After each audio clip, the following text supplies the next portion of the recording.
This is a Ramana Maharshi self-knowledge satsang.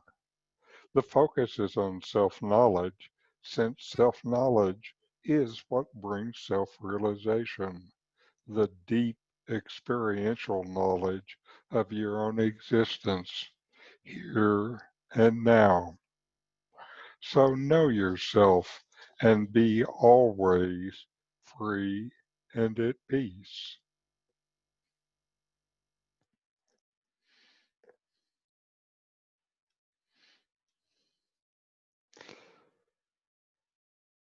I'm Richard Clarke, and I'm hosting this satsang. I've followed Ramana Maharshi since 1990.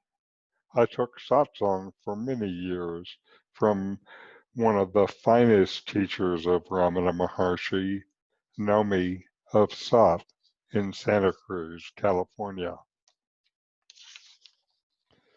I'm just a seeker like you, sharing what we love. I've been blessed with years of deep teaching and practice. That's why I offer these satsangs. This series is a paragraph by paragraph review of Ramana Maharshi's seminal book, Who Am I? The all text version edited by Ramana himself.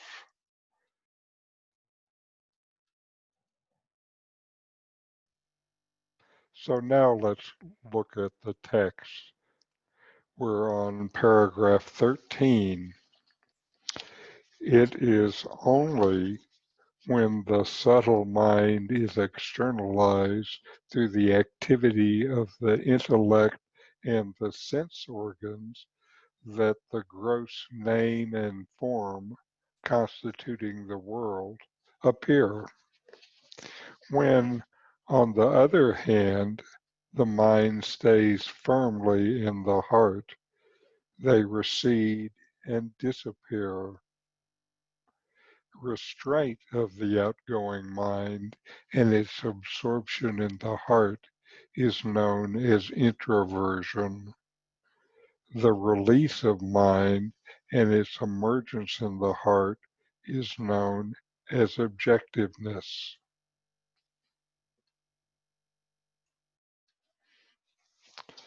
My teacher says that your experience depends on where you stand, where you put your identity. Standing as the body, as the ego I, the mind goes out, and there appears the world. When standing as a separate identity, then there is a separate world.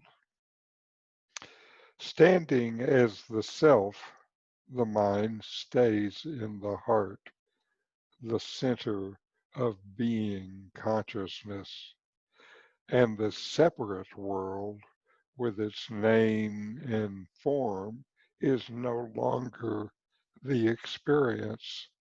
There is only the experience of the self. Standing as the one, there is no other. Thus, Ramana's teaching is to look for the first person rather than the second and third, you and they and all the others. These depend on the first person for their existence, the I thought. They are defined by their seeming relation with this I thought. Thus is Ramana's instruction to know yourself. You are not going to find what you seek by looking outside. Ramana talks about restraint, then release of the mind. At other times, Ramana has likened the mind to a cow longing for the green grass on the other side of the fence. As long as this continues, the cow will not notice the green grass on this side. The problem comes from our ideas about what brings happiness. We look for happiness outside of ourselves, so our minds are extroverted.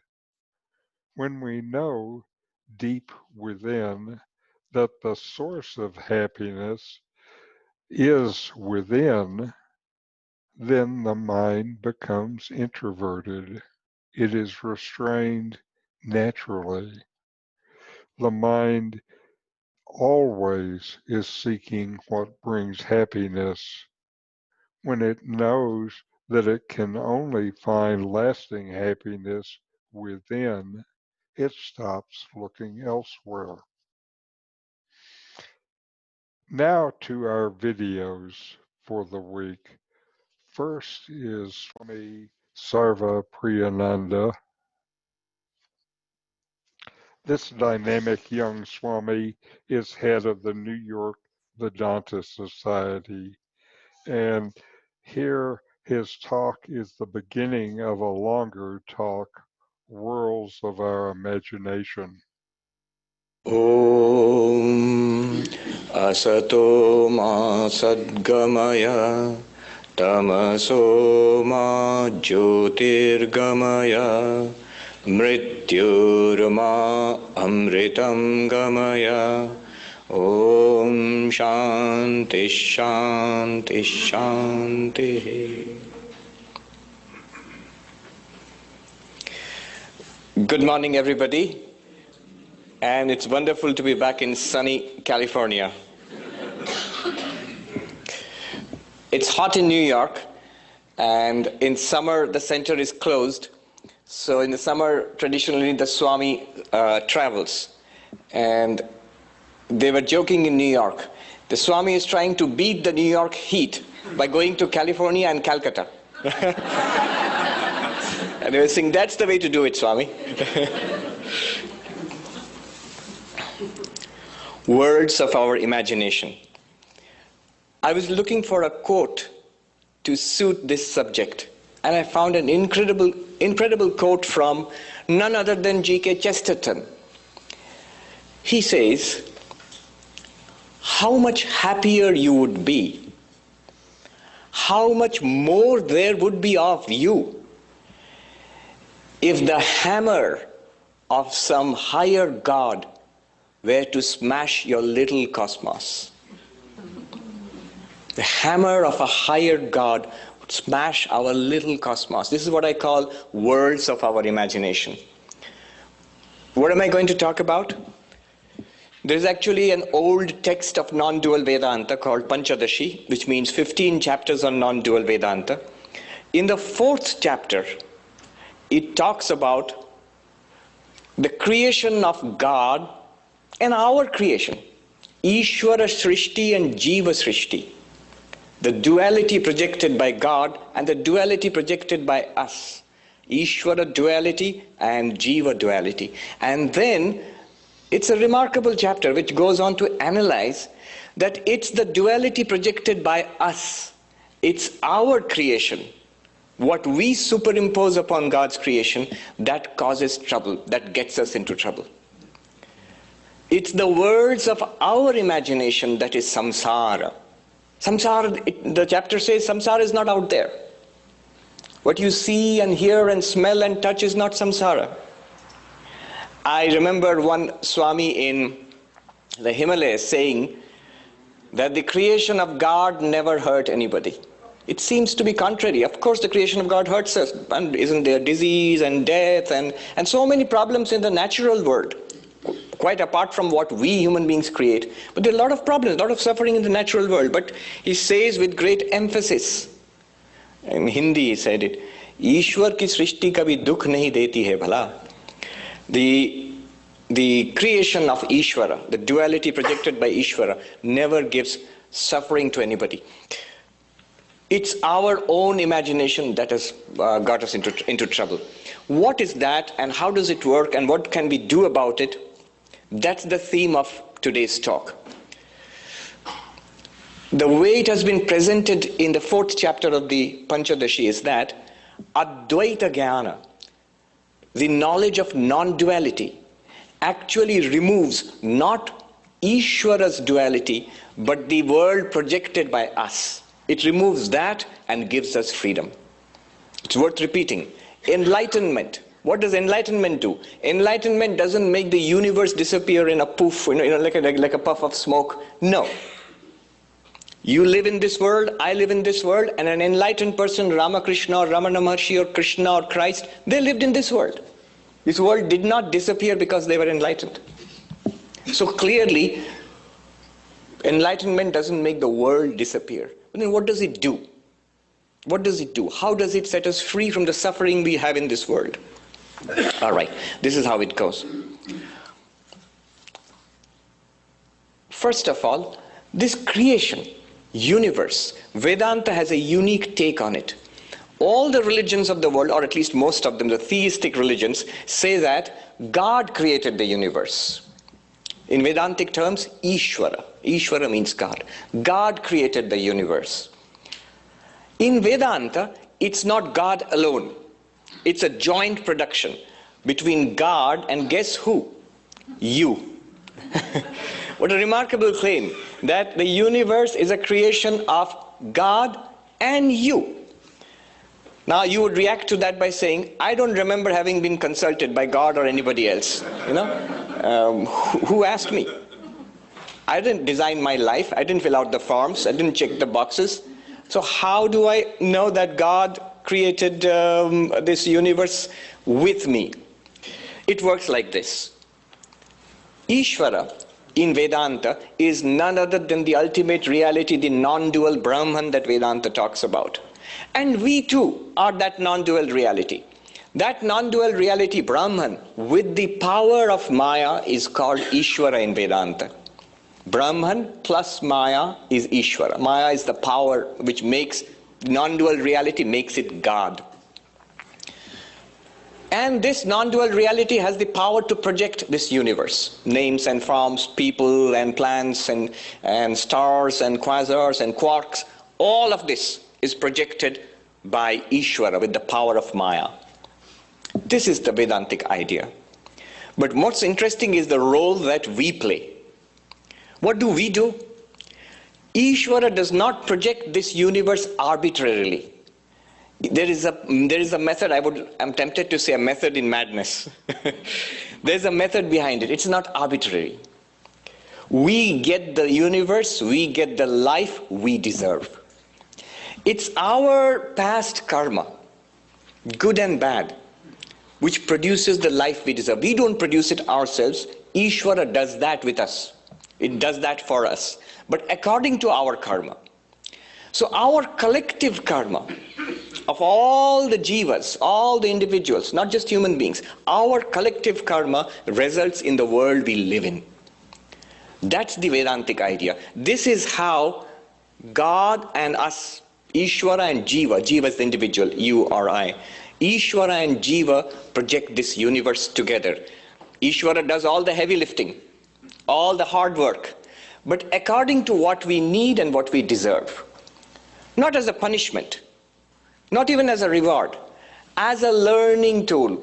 This universe is like a school where we evolve into our spiritual heritage. That we are the non-dual Brahman. Somehow we do not seem to know that, and we suffer in this world. To develop into that, to evolve into that, God provides this. It's like parents. Kids want to play, and the parents provide the playground and the equipment and even the playmates, the kids who you play with.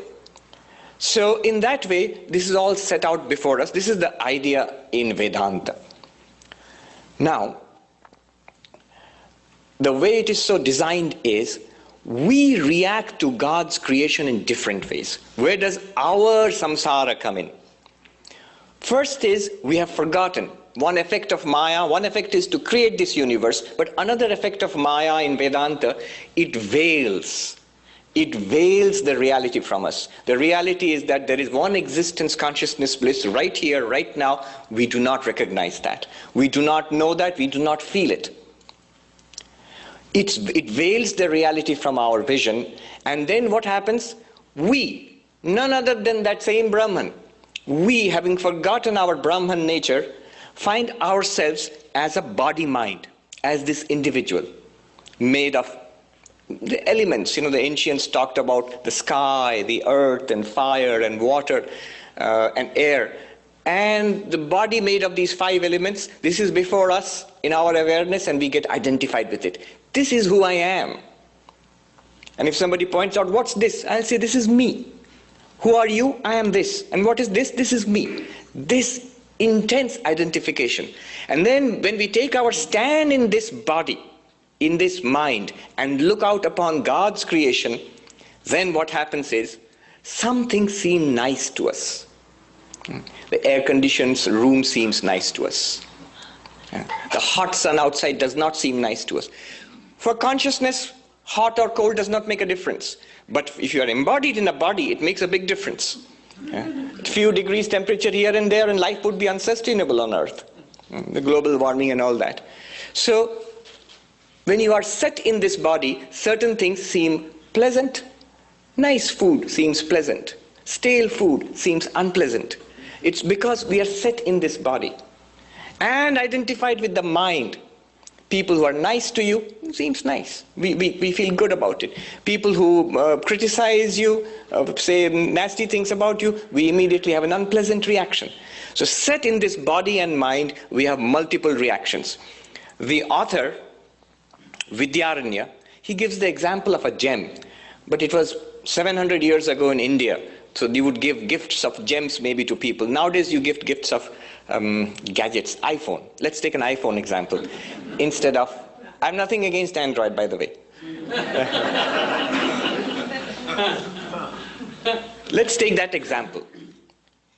The same iPhone, to the person who gets it, who buys it or gets it as a gift, is a source of joy, of pleasure, maybe pride.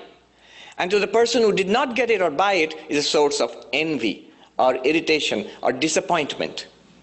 And to the person who is not interested, it might be a monk who doesn't need iPhone, or it might be a person who lives in a very primitive culture who doesn't even know what a phone is. To him, it's just a little bit of plastic, shiny bit of plastic. So to a person like that, indifferent, doesn't make a difference. So the author says, our reaction to God's creation is priya. I like it. I want it. I would like to have more of it. Apriya. I dislike it. I hate it. I want to get rid of it or never come in contact with it. It could be a person, it could be a thing, it could be a job, it could be a food, it could be anything. I dislike it. Apriya. Or upeksha. Upeksha means indifference. It makes no difference to me. I have no particular emotional reaction to that particular thing or person or job or place. These are the 3 reactions. Priya, apriya, upeksha. I like it, I dislike it, I'm indifferent to it.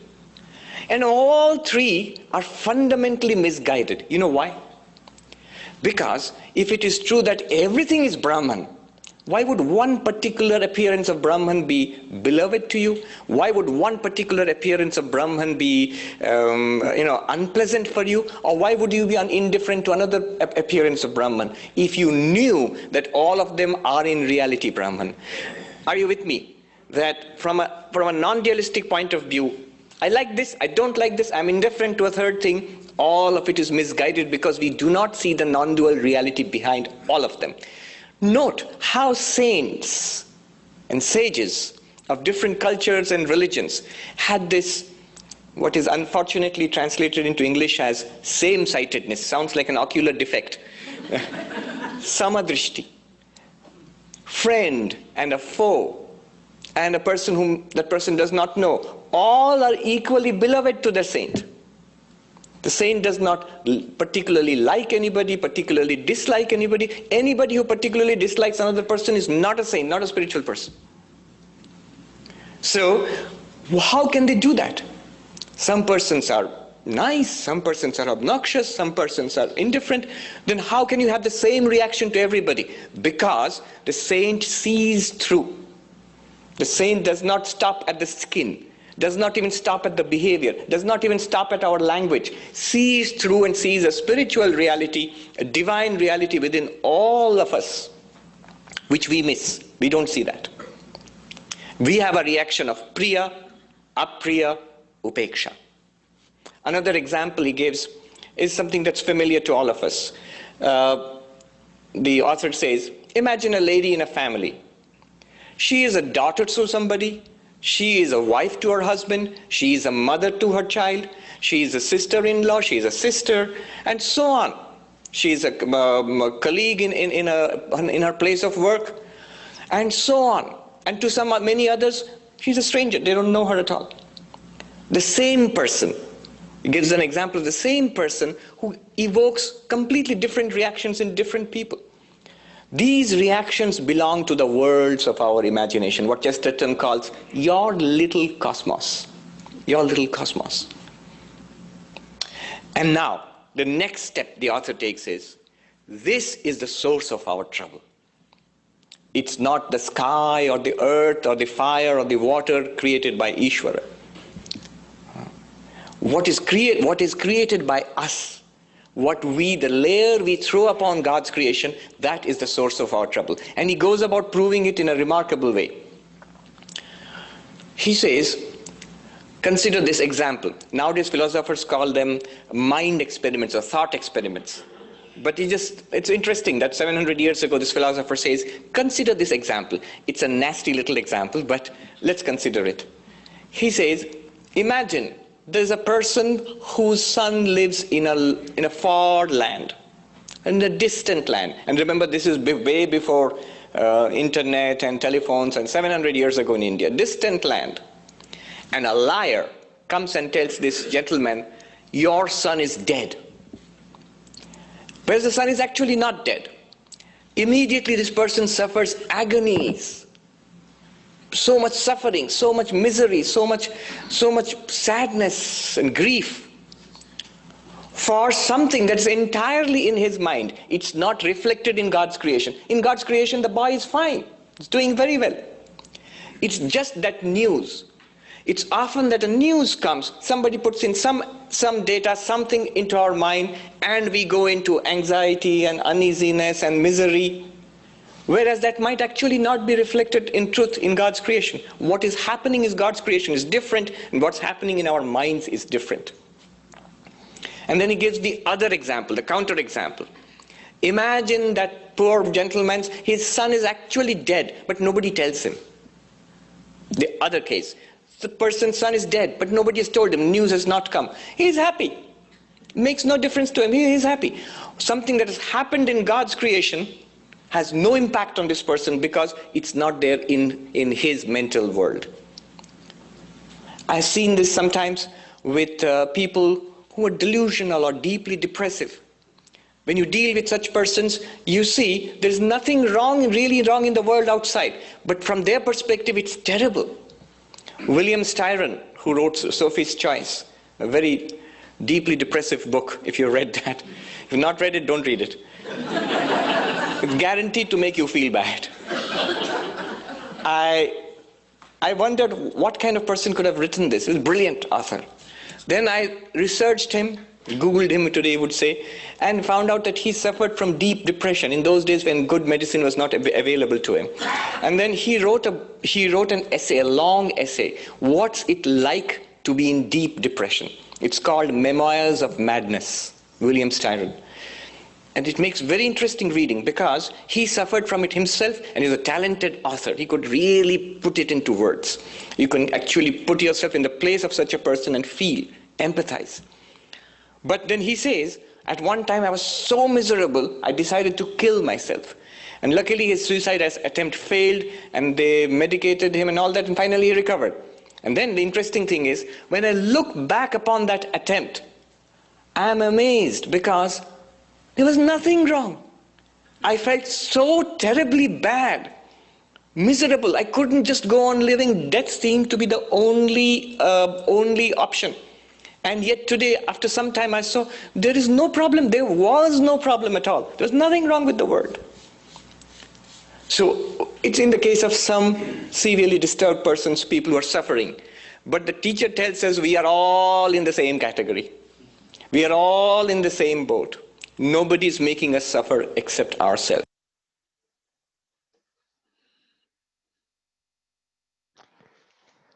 And now we're going to listen to Mooji as Mooji talks about life beyond the mind.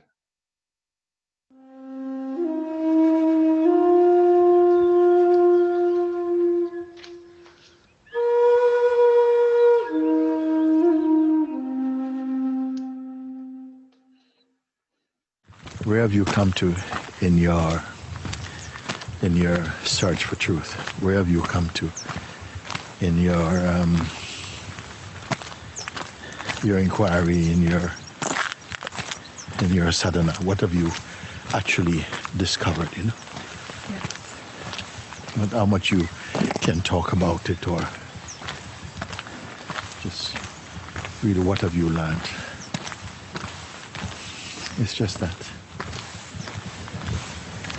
I feel it's a very good point. We were talking about some people that read a lot of spiritual books and they have a lot of knowledge, but that it tends to compare to the experience of itself.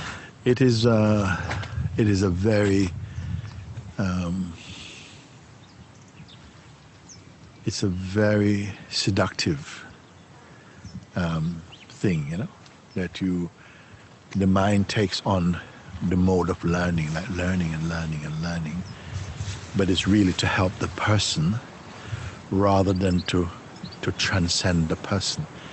As yet, most people don't realize that the personal sense of self is the lower self that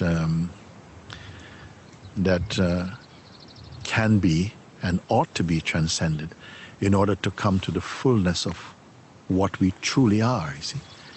I don't feel that knowledge, that fundamental knowledge, has really sprouted in the world as yet. We all have a strong conviction of the sense of personhood, that we are just our person, we are our egos. In fact, we can say like that we are our ego, and we don't use the word ego in reference to ourselves. But what ego means is not merely that you are boastful and look at me and so on. Ego can also appear to be very humble and very nice. What ego means, when I use the word ego, is that you take yourself to be your body and your conditioning, the conditioning that arose with this body, that you are a particular kind of person, and that with the body that you're a man or a woman, and that becomes your fundamental belief that this is what you are. I am this person, and when we indicate the person, we are really referring to a very fluctuating, unstable state of being. And as long as we have that conviction that we are merely our bodies and our mind, or the conditioning that arises in the mind, you will only evolve within that paradigm, within that shape.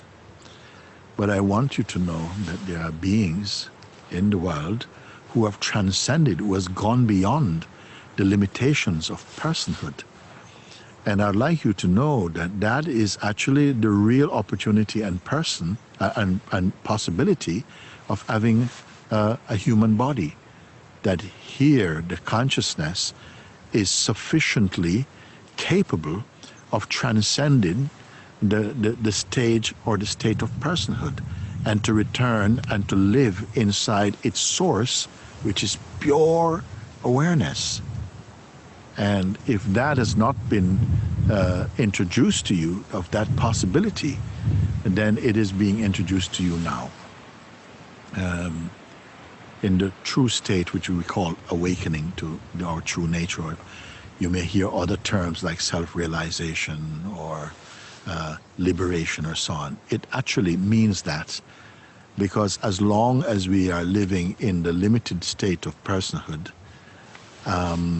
we will live in the realm of judgments and fears and desire and frustrations and hatred and division, and it is a very unstable, very turbulent state of mind and being. Our true nature is pure awareness beyond the mind. Now you may feel, how can we speak about beyond the mind? Because the mind is all we know. Well, if the mind is all we know, even in saying that, the we who know the mind cannot be the mind. If something is known, you know something, I know this thing, that thing is not me. I, the knower, is who? So that knower is in fact consciousness. And we can explore and begin to discover the richness, the depth, the fullness of what it means to be fully conscious beyond merely limitations of body-mind. The body-mind is included in it, but is far beyond the scope of the body-mind self-reference. So we are, in fact, and always been, the only fact that there is that is unchanging in us is that we are pure consciousness or pure awareness, meaning that all the interrelated opposites that we perceive through the mind, through our feelings and so on, they are observed as appearing within us. They come and go. We are not anything that come and go. And in fact, whatever you can say that you have learned or perceived or seen or experienced has always been something come and go. Everything is coming and going. And even memory, which you require to retain them, memory is also coming and going. What weaknesses the coming and going, the strength or the weakness of even memory? Reflect. And if you are drawn to such introspection, then you'll find that a wonderful force begins to open up within you to take you deeper. Thank you.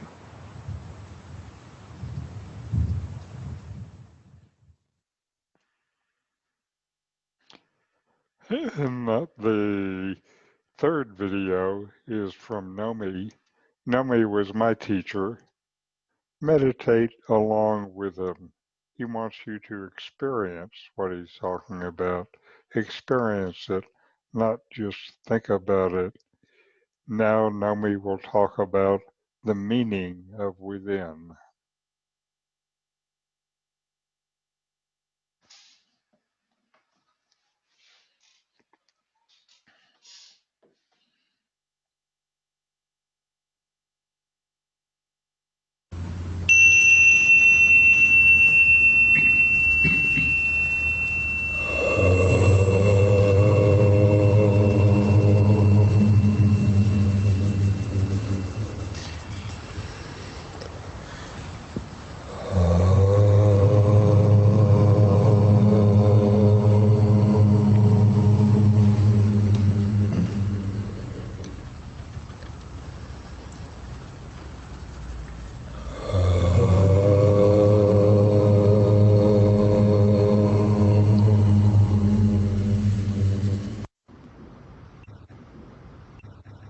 The self of the nature of being, consciousness, bliss, ever is.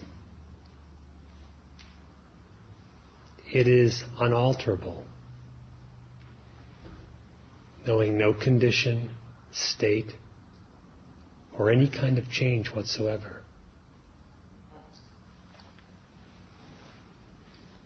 When the nature of the self is obscured, such is called ignorance. But for whom does it become obscured? Not for the self. Ignorance is truly rootless, for it is based on a non-existent entity called by the name ego, I thought, I notion, etc. In self-knowledge, one realizes the non-existence of such an individual entity.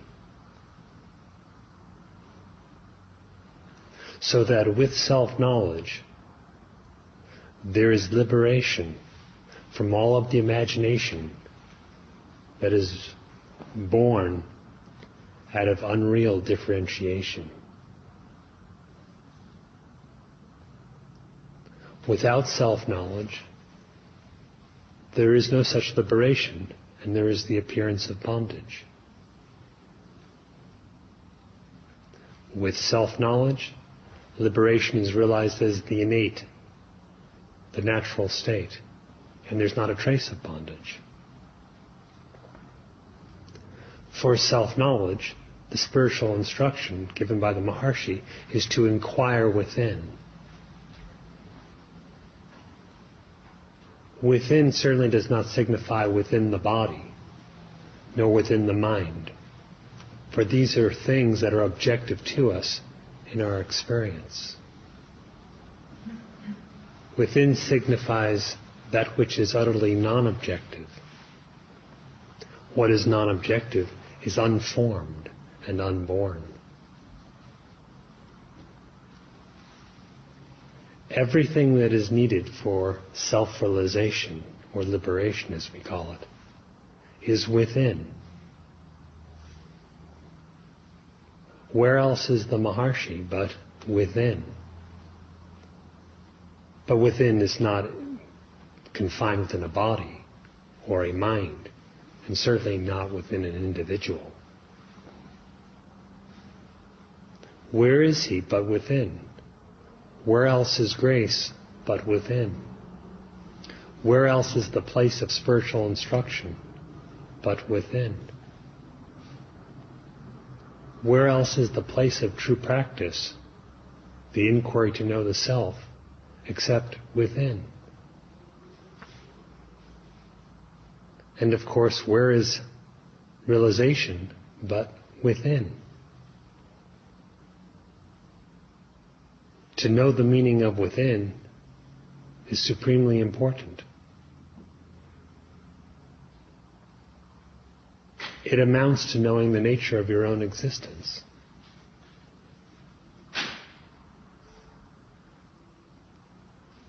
Without giving rise to the notion of an I and what follows. What is this very existence that is yourself? Who am I?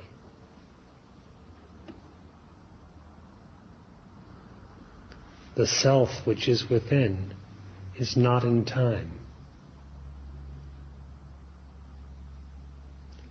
The realization of it, therefore, is not an event or an occurrence. The meaning of within, the self, is not contained within thought.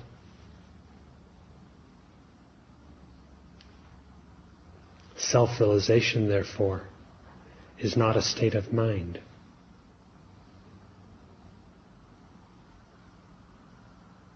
Rather, that consciousness, which is always transcendent of every state of mind, that does not wake, dream, or sleep,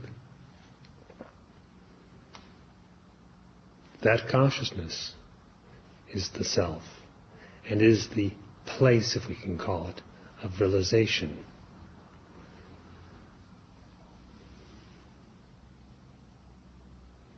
Cease to misidentify with the body, with the mind, as an I. And that which is called within, which is truly infinite, one, without a second, knows itself.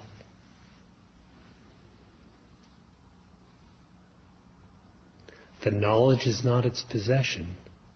The knowledge is it itself. Being is knowing.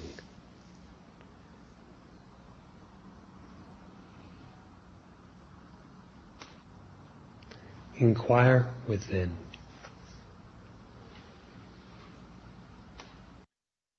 Now we'll take a few minutes and inquire. I'll lead you. Sit in a comfortable position. Take a deep breath. And then just notice that you exist. You exist. And you know that you exist. You don't have to think about it. You don't have to feel it. You know it deeper than thought or feeling.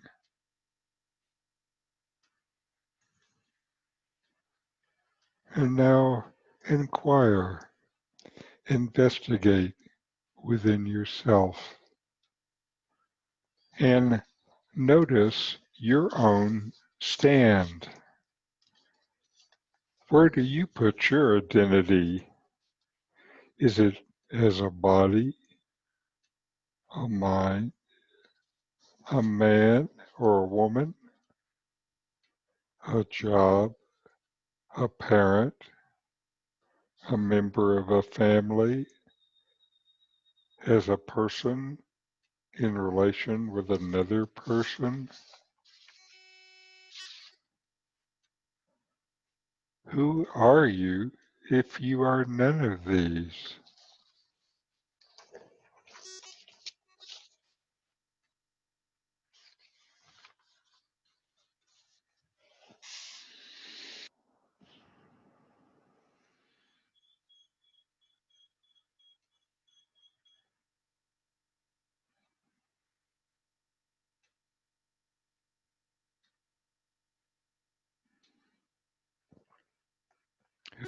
Who are you if you're not the body, not the senses, not not not who are you?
All right, we'll close now with a short chant.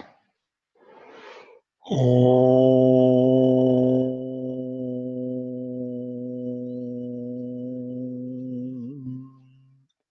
Shanti, Shanti, Shanti.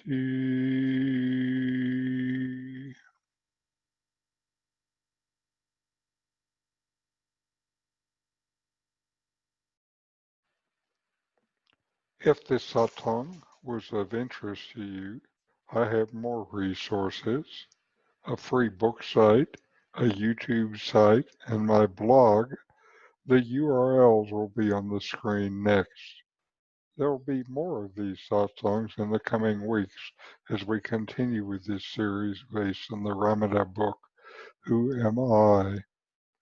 Thank you for letting me share this teaching with you.